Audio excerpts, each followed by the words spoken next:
Bonjour Gabriel Attal. Bonjour. Merci beaucoup d'être avec nous. Vous êtes donc chargé effectivement de la jeunesse au gouvernement. On va en parler évidemment après ce qui s'est passé à Chanteloup-les-Vignes. Il y a 3 ministres qui sont attendus en ce moment même sur les lieux de l'incendie du centre culturel. Mais d'abord, est-ce que vous nous confirmez l'information selon laquelle le gouvernement va annoncer l'instauration de quotas par métier pour l'immigration légale? Oui, c'est la décision qui a été prise à l'issue d'un travail de plusieurs mois, d'un débat au Parlement avec les différents groupes parlementaires, avec la majorité évidemment.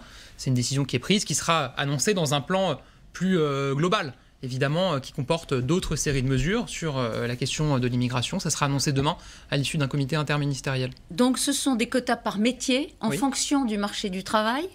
Muriel Pénicaud, sur ce plateau, il y a quelques jours, nous disait qu'effectivement, elle actualisait les métiers en tension, des quotas annuels, donc un objectif chiffré d'entrée sur le territoire français par rapport aux besoins professionnels du marché du travail.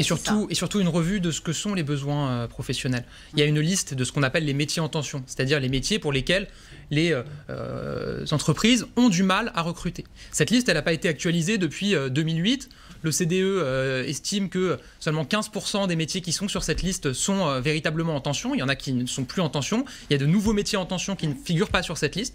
Donc l'objectif, c'est de la revoir avec les partenaires sociaux, avec les régions. C'est un travail qui va commencer, je crois, dans les prochaines semaines pour élaborer un nouvel outil statistique, définir ces besoins. Et puis l'objectif, c'est que l'année prochaine, en 2020, on fixe ces quotas. Après, évidemment, un débat au Parlement. Donc, ce serait dans le cadre d'un débat parlementaire que ces quotas seraient fixés. Oui. Donc, fixés par le Parlement, c'est lui qui aura la main sur les quotas annuels. En tout cas, il y aura un débat au Parlement. Je ne sais pas si ça sera fixé par le Parlement lui-même ou si ça sera un arrêté à la suite de ce débat. Mais en tout cas, ça se fera après un débat démocratique au Parlement. L'immigration économique, elle concerne une part assez mineure, en fait, de l'immigration légale. 11% en 2017. 33 000, je crois, autour de ça. Donc, ça change quoi? Ça change que... Mais ça change que moi, vous savez, je me déplace plusieurs fois par semaine en province et je rencontre systématiquement des chefs d'entreprise qui disent qu'ils ont du mal à recruter, qu'ils n'arrivent pas à recruter, à développer leur activité sur un certain nombre de métiers. Évidemment, face à ça, notre priorité, c'est de former les Français qui cherchent un emploi. On a mis 15 milliards d'euros pour former 1 million de chômeurs, 1 million de jeunes décrocheurs, les former à des compétences pour leur permettre de saisir ces emplois. Mais une autre solution, une autre piste, c'est aussi de fixer ces quotas et d'avoir une immigration économique avec laquelle on travaille, c'est-à-dire qui remplit des objectifs qui sont les nôtres. Et derrière ça, pour moi, il y a une idée aussi qui est importante, c'est de dire que l'immigration peut être une chance. Et moi, je suis très attaché à cette idée-là. L'immigration, ça a été une chance dans notre pays. Ça lui a permis de se reconstruire après des temps de guerre, ça a permis de faire venir des compétences, ça a permis de faire venir des personnes qui ont aidé à faire progresser notre pays, à faire des découvertes, à faire progresser un certain nombre d'activités. Et ça doit rester une chance. Et un des éléments qui le permettent, c'est cette politique de quotas. Il a changé d'avis, le président ? Vous vous rappelez, je vous le rappelle parce que vous l'avez peut-être oublié, même si vous étiez dans la campagne, évidemment, mars 2017, interview, l'hebdomadaire Réforme à l'époque. Je cite, « Je ne crois pas, en revanche, aux politiques de quotas parce qu'on ne sait pas les faire respecter. Déciderions-nous demain d'avoir un quota de Maliens ou de Sénégalais d'un côté, d'informaticiens, de bouchers de l'autre, comme certains le proposent ? Un tel dispositif serait quasiment impossible à piloter. » Fin de citation, Emmanuel Macron, mars 2017. Oui, ce qu'il y a derrière cette citation, c'est que la question des quotas, elle est revenue régulièrement dans le débat démocratique. Elle a été proposée, envisagée même à plusieurs reprises. Et à chaque fois, je crois qu'on s'est rendu compte que c'était très compliqué à mettre en œuvre. Notamment pour l'exemple qui était cité dans la citation des Maliens sénégalais, c'est-à-dire de fixer un quota limitatif par nationalité.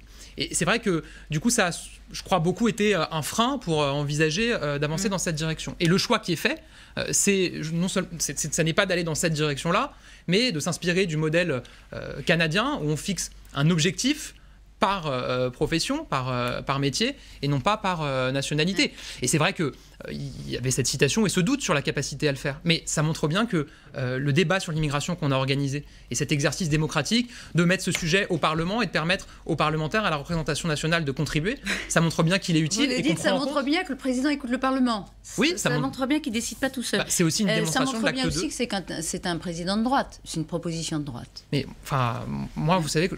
Non, est-ce que c'est une proposition de droite ? Moi, je discute avec beaucoup de gens, beaucoup de Français. Je regarde aussi les études d'opinion. Et ce dont je me rends compte, c'est que quand on dit qu'on veut être à la fois efficace et humain en matière d'immigration, j'ai pas le sentiment que ça polarise beaucoup entre la gauche et la droite. Les Français, dans leur majorité, le sentiment que j'ai, c'est qu'ils veulent qu'on soit efficace et humain, qu'on respecte nos valeurs, qu'on respecte les valeurs qui ont toujours été celles de la France, et en même temps qu'on soit clair sur nos objectifs et clair sur notre manière de les appliquer. Et c'est ça qui va être annoncé demain. C'est une série de mesures qui permettent de répondre à ces enjeux. Donc pour finir, sur ce sujet, vous nous confirmez l'instauration de quotas qui seront discutés au Parlement tous les ans, de quotas par métier, donc un nombre fixe de, par exemple, on a besoin de 400 ingénieurs pour la France. Carrossier automobile, des métiers ensuite, qui sont en tension aujourd'hui. Et ensuite, la nationalité, peu importe. L'important, c'est le diplôme. On transmet et à partir de 403, on ferme le robinet. On transmet ces objectifs aux autorités consulaires, parce que l'objectif, c'est aussi d'aller chercher des compétences. On transmet ces objectifs aux préfets, et effectivement, une fois qu'ils sont atteints, ils considèrent qu'ils sont ferme le robinet. Ouais. Hein, d'accord. Des quotas annuels, donc c'est un tabou qui tombe en France, puisque ça a longtemps été, comme vous l'avez dit, discuté et jamais mis en œuvre. Ce sera annoncé demain par Édouard Philippe dans le cadre d'un plan plus large sur l'immigration. Un comité interministériel qui réunit des ministres qui travaillent sur ces questions-là. Il y aura plusieurs mesures sur différents sujets, sur cette question de l'immigration économique, mais probablement aussi sur d'autres. Et notamment l'idée aussi en tout cas de limiter l'accès aux soins pour les personnes qui sont en situation irrégulière en France. Là-dessus, notre objectif, il est très clair, on l'a dit, notre principe, ce n'est pas de limiter l'accès aux soins, c'est de prévenir des dérives et des abus. On est attaché à ce que toute personne qui est dans une situation grave dans notre pays... Notamment l'instauration d'un délai de carence. Effectivement, pour les demandeurs d'asile. C'est dans les tuyaux. Vous pouvez nous le confirmer ce matin? Alors, moi, je ne peux rien vous confirmer, puisque le Premier ministre va l'annoncer demain. Vous laissez la main au Premier ministre pour le confirmer ou pas. Les associations sont très inquiètes.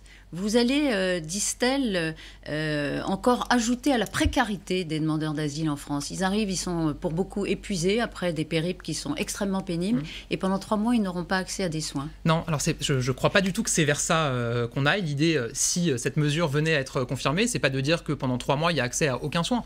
C'est de dire qu'aujourd'hui, quand vous êtes demandeur d'asile, vous accédez immédiatement à la protection universelle maladie, c'est-à-dire le droit commun de tous les Français pour l'accès aux soins.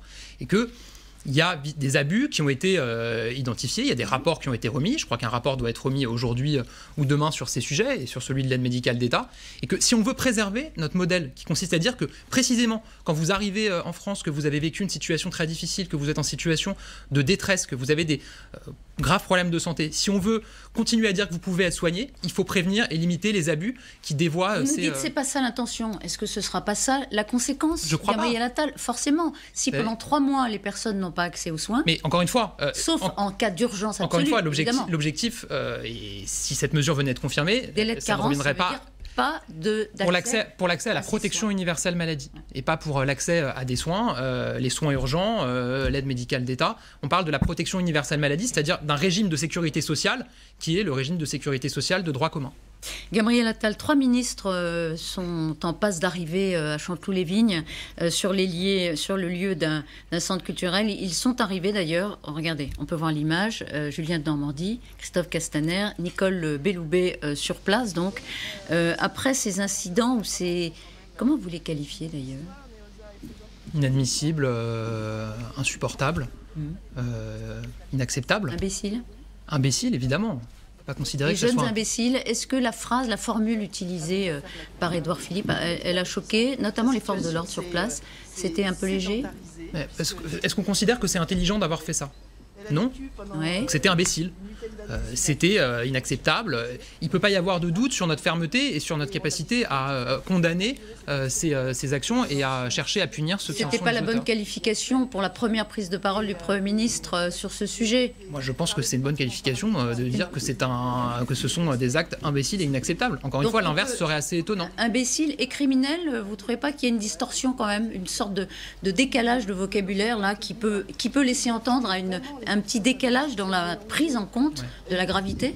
Moi, personnellement, les débats de sémantique, je trouve que souvent ils nous font perdre un peu de temps. L'enjeu, c'est quoi? C'est de dire que c'est inacceptable, que c'est condamnable, que ce sera condamné, que les auteurs seront retrouvés et qui seront punis. Un autre enjeu pour moi important, c'est aussi de dire que ça ne résume pas ce qu'est la jeunesse, que ça n'incarne pas la jeunesse, ni la jeunesse de France d'une manière générale, ni la jeunesse de certains quartiers. Moi, encore une fois, je vous l'ai dit, je me déplace énormément. Je rencontre des jeunes qui ont envie de s'en sortir, qui ont envie de se construire une vie, une famille, de trouver un emploi, de se former. Et ça, ce qu'on a vu, ça n'incarne pas ce qu'est la jeunesse aujourd'hui en France.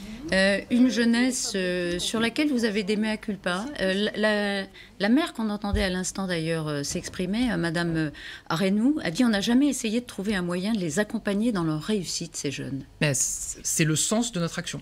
Oui, mais là, pour l'instant, elle dit on n'a jamais essayé de trouver un moyen. Donc elle acte le fait que ça n'est pas fait. Oui, en même temps, je pense que quand on interroge sur ce qui est fait en matière scolaire à Chanteloup comme dans les territoires difficiles, c'est-à-dire de dédoubler les classes en CP et en CE1, je pense que si on l'interroge, elle voit très bien l'impact que ça a sur les enfants de son territoire. D'ailleurs, des évaluations ont été publiées très récemment sur le sujet qui montrent que ça fonctionne. Mais quand vous voulez changer les inégalités de destin, quand vous voulez permettre aux jeunes de s'émanciper, c'est-à-dire de sortir de leurs conditions sociales, de mesurer qu'ils ont les mêmes chances que les autres et qu'ils ont les mêmes possibilités que les autres de réussir. Ben forcément, ça prend un peu de temps. C'est des réformes de fond, des réformes structurelles qu'on a engagées. Ce qu'on fait aussi sur l'accès à l'emploi, sur la formation des jeunes. Encore une fois, 15 milliards d'euros pour former à des compétences. Ça vise à cet objectif. Vous vous souvenez de l'appel des maires il y a 2 ans et demi, des maires de banlieue, ouais. Ils ont été reçus ensuite par Emmanuel Macron qui avait fait ou pas fait des annonces. En tout cas, à l'époque, il avait annoncé des mesures qui ont été précisées ensuite. Ces maires-là, ils le disent aujourd'hui, le désarroi est le même dans les quartiers. Mais il y a un désarroi qui date de plusieurs décennies dans les quartiers. J'entendais d'ailleurs le précédent maire de Chanteloup, je crois sur votre antenne sur LCI hier, qui a été maire pendant 25 ans. Il expliquait bien, je crois, que c'est un désarroi qui dure depuis plusieurs décennies. Il disait aussi d'ailleurs qu'il y a quelques années, peut-être 10 ans, ça aurait été sans doute 400 jeunes émeutiers qui auraient commis ces actions.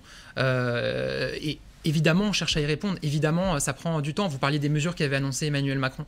Moi, quand je me déplace, je me rends compte que ces mesures, elles sont devenues concrètes. Elles commencent à devenir très concrètes. Il avait annoncé notamment qu'on allait mettre en place une banque pour permettre aux enfants de 3e de ces territoires d'accéder à des stages de 3e, parce que c'est une inégalité énorme. Il y en a combien ? 30 000, on a mis en place une banque de 30 000 stages pour des jeunes qui sont dans des territoires où avant c'était ce qu'on appelle le stage kebab, c'est-à-dire le stage au commerce en bas de la rue, parce que contrairement à des jeunes qui ont du réseau, qui vivent dans un territoire mieux doté... Est-ce qu'il y a 30 000 jeunes aujourd'hui qui ont bénéficié de cette banque de stage ? D'accord.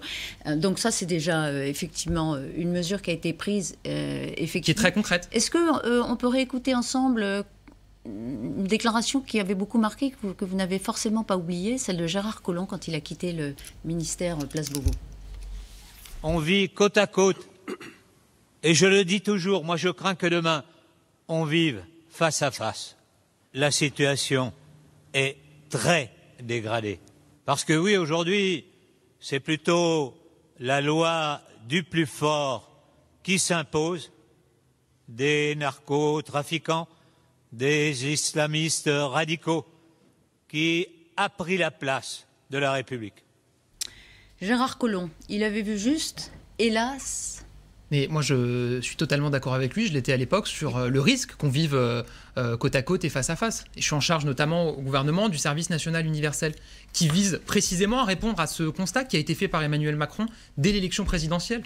Oui, on vit trop souvent côte à côte en France. Oui, notamment chez les jeunes, il y a une assignation à résidence qui fait que... On vit côte à côte, le risque c'est de vivre face à face. Oui, c'est un risque, mais c'est pour ça qu'on agit. De ne pas savoir prévenir ce face-à-face qui s'instaure, dit-il, entre des communautés, entre des trafiquants et des résidents, entre... Voilà, c'est ça qu'il disait. Et il le disait, ça se dégrade. C'est pour ça qu'on agit. Vous savez, sur les narcotrafiquants, par exemple, sur la question des stupes que vous évoquiez, on a présenté, le gouvernement, un plan extrêmement complet, extrêmement fort, il y a quelques semaines. Je comprends bien que vous défendiez la politique du gouvernement. Non, ce que je veux dire, c'est que je veux aussi expliquer que ce qui se passe, c'est peut-être aussi une conséquence de notre action qui porte ses fruits. Bah, bien sûr, évidemment. Ouais.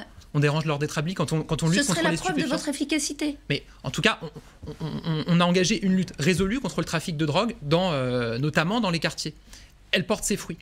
Et évidemment, ça dérange un certain nombre de dealers, un certain nombre de réseaux. Évidemment que c'est une réalité. Comment voulez-vous que les forces de l'ordre qui vous entendent et qui sont sur place et qui subissent cet ordre établi dans les quartiers comprennent ce que vous dites ? Parce qu'elles ne le vivent pas comme une espèce de réussite, si vous voulez, comme preuve de la réussite d'une politique. Quand l'État, dans l'autorité de l'État, est à ce point défiée. Oui, c'est pour ça qu'on renforce leurs moyens aussi dans ces territoires.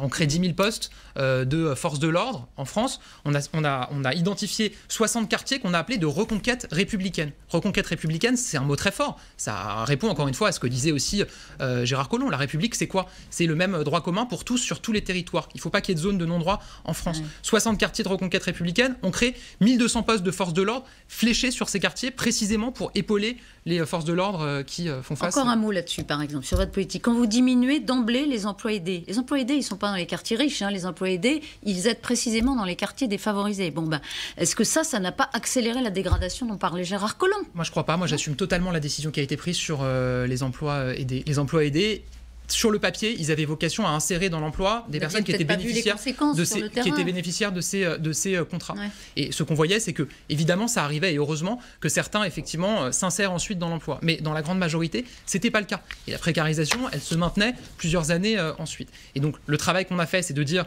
on passe de ces emplois aidés à des parcours emploi compétences qui visent vraiment à insérer dans l'emploi, à former les bénéficiaires. Pour moi, il est totalement légitime. Encore une fois, si on veut régler la difficulté qu'il y a dans certains territoires, le sentiment qu'ont des Français d'habiter dans le même pays que les autres, mais de ne pas vivre le même pays que les autres. Il faut les aider à trouver un emploi durable, à pouvoir avoir les conditions de fonder une famille, de s'émanciper, de s'autonomiser. Et ça passe par des mesures beaucoup plus fortes. Il y a un an débutait, ou presque, le mouvement des Gilets jaunes. On va arriver à cet anniversaire. Est-ce que vous trouvez que le climat est bon en France, un an après? Le climat reste évidemment tendu. Il y a eu un mouvement des Gilets jaunes qui était le couvercle d'une cocotte minute qui bouillait depuis plusieurs dizaines d'années, qui a sauté. Et évidemment, ça a été extrêmement fort, extrêmement violent. Mais aujourd'hui, vous la voyez venir, la convergence? Est-ce que vous la voyez venir, la convergence? La convergence de quoi? Entre l'appel à la grève générale de la CGT le 5 décembre et les Gilets jaunes. Bon, écoutez, je souhaite évidemment que le travail qu'on mène, notamment sur la question de la réforme des retraites, avec les partenaires sociaux, avec les Français, qui incarnent ce qu'est l'acte 2 de ce quinquennat, qui est une suite directe de ce qu'a été le mouvement des Gilets jaunes et le grand débat national. Je souhaite qu'il porte ses fruits et qu'il permette de pacifier le climat dans le pays, évidemment. Il faut continuer à réformer. C'est pour ça qu'on a été élus et c'est ce que les Français attendent. Abandonné, a dit par exemple Ségolène Royal, qui lance une offensive là, ces derniers jours dans les médias. Elle se sent abandonnée, c'est son modèle français et elle pense à la réforme des retraites qu'on attaque. Moi, j'ai beaucoup de respect pour Ségolène Royal et j'écoute toujours avec beaucoup d'attention ce qu'elle dit. Mais j'avoue que ça devient difficile de suivre. Il y a quelques semaines, elle ne tarissait pas d'éloges sur la politique du gouvernement et aujourd'hui, elle explique que tout va mal. Il y a quelques semaines, elle expliquait qu'il fallait, je cite, réprimer un mouvement pour le climat et aujourd'hui, elle parle de brutalité contre les mouvements sociaux. Ça devient assez difficile de suivre. Je pense que l'important, c'est ce qu'on fait. Et ce qu'on fait, c'est tenir compte de ce qui s'est passé dans le pays, précisément avec le mouvement des Gilets jaunes. Et vous parliez de la poursuite, d'inquiétudes, de doutes, de critiques de la part de personnes qui se sont mobilisées dans le mouvement des Gilets jaunes. Moi, il y a un élément sur lequel je trouve on insiste trop peu, c'est ce qu'on a mis en place, la Convention citoyenne sur le climat. Il y a 150 Français... 150 personnes tirées au sort. Oui, tirées au sort, et qui se réunissent le week-end au Conseil économique, social et environnemental. Ils sont représentatifs des Français. Ils ont été tirés au sort et ils font faire des propositions qui seront sur le bureau des assemblées, sur la table du gouvernement. Gabriel Attal. Pour l'instant, il travaille à bas bruit dans le silence du Conseil économique et social. Je trouve ça important de montrer que 150 Français tirés au sort sont en train de travailler et de faire des propositions qui répondent précisément à ce qui a été exprimé dans le mouvement des Gilets jaunes. Donc vous dites aux Français, attendez les mesures, elles vont venir, par exemple sur le climat, avant de protester? Non, ce que je leur dis, c'est que on a installé une nouvelle méthode qui vise précisément à tenir compte de ce qui a été exprimé dans le pays. Et il faut en tenir compte. On peut évidemment faire part d'inquiétudes, de critiques, de doutes, mais il faut tenir compte aussi de cette nouvelle donne en termes de dialogue social et de dialogue démocratique. Vous trouvez qu'il y a une forme d'injustice à l'égard du gouvernement? Non, je ne dirais pas ça. Par définition, toutes les critiques contre l'action du gouvernement doivent être entendues et ont une légitimité par principe dans la démocratie. C'est le principe de notre République. Vous êtes serein, Gabriel Attal? 2 ans et demi de gouvernement, des conflits qui se multiplient, des fronts qui sont très chauds, sociaux, sécuritaires, identitaires. Vous êtes serein? Celles et ceux qui se sont engagés avec Emmanuel Macron dès le premier jour, dont je fais partie, n'ont jamais imaginé une seule seconde que ça serait facile. Oui, d'accord. Non, mais vraiment. Et d'ailleurs, non, c'est pas une formule, c'est la réalité. Mais votre sentiment, vous, de jeune ministre? Mais moi, mon sentiment, c'est que en tenant sur notre objectif qui est de transformer le pays, précisément pour répondre à ce que vous évoquiez tout à l'heure sur le fait qu'il y a des Français qui ont le sentiment de ne pas vivre le même pays que les autres, qui habitent dans un pays mais qui ne vivent pas la même réalité. Si on veut continuer il faut qu'on continue ce mouvement pour répondre à ces inquiétudes, à ces angoisses. Et il faut, pour cela, adapter notre méthode. C'est ce qu'on fait à ce qui s'est exprimé dans le pays. On a trop donné le sentiment qu'on réformait peut-être contre les Français. Et ce qu'on veut aujourd'hui, c'est réformer avec eux. Et c'est ce qu'on met en œuvre au quotidien. On n'est plus contre, on est avec les Français. Merci beaucoup, Gabriel Attal, d'avoir été ce matin sur LCI.